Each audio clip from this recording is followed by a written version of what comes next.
The founder of Rolex was a poor boy who lived in a shack made out of wood and had a dirt floor. And he slept while sitting in a chair because he didn't have a bed. Believe it or not, this man went from rags to riches. And today, we will tell you his incredible story. But before we do that, make sure to smash the like button and subscribe for more amazing stories. Hans Wilsdorf was born on July 26, 1881, in an area called Landau in the German Empire. His father owned a factory that produced beer mats and was doing quite well financially. So Hans and his 4 siblings had a decent childhood. However, when Hans turned 10, his father passed away and everything changed. His father's factory was unable to keep up with the demand of the big city of Berlin, and the family had to move there.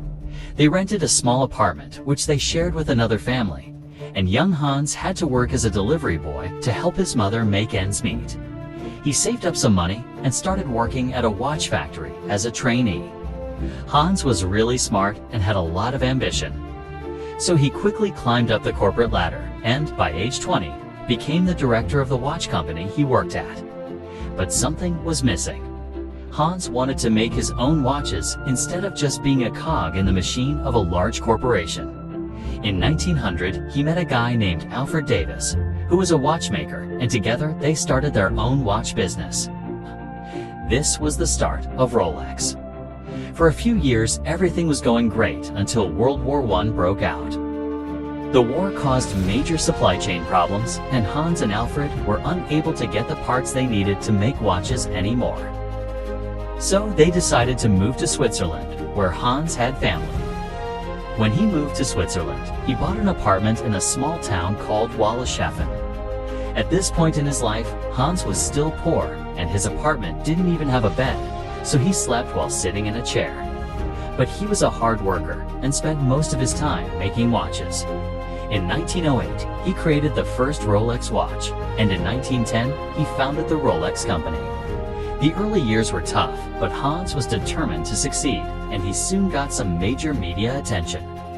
In 1914, the magazine L'Inventeur featured Rolex on its cover, and this helped Hans grow his business exponentially. By 1919, the Rolex brand was well established, and Hans was ready to take his company public. He wanted to be listed on the stock exchange in Geneva, but the executives thought he wasn't ready yet and rejected his application. Not being able to list his company on the stock exchange didn't matter much to Hans, as he was already a millionaire by this point. Throughout the 1920s, Rolex gained a lot of popularity, and in 1923, Hans patented the first waterproof watch. The Oyster, as it was called, was a huge success and cemented Rolex's place as one of the top watch manufacturers in the world. In 1931, Rolex introduced the first self-winding mechanism.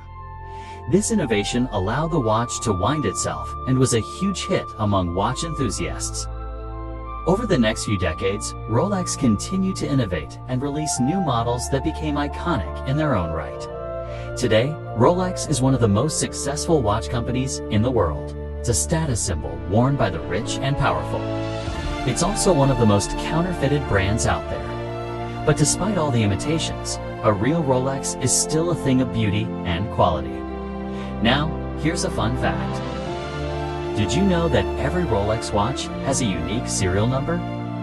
The serial number is located on the back of the watch and consists of 2 letters followed by 6 digits. The first letter indicates the year the watch was made. For example, A represents 2000, B represents 2001, and so on. The second letter represents the model of the watch.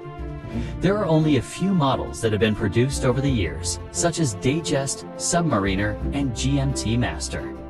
The last 6 digits are the individual serial number of that particular watch.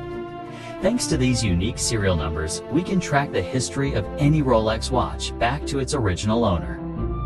Now that's pretty cool. If you enjoyed this video, make sure to check out the next one. And thanks for watching.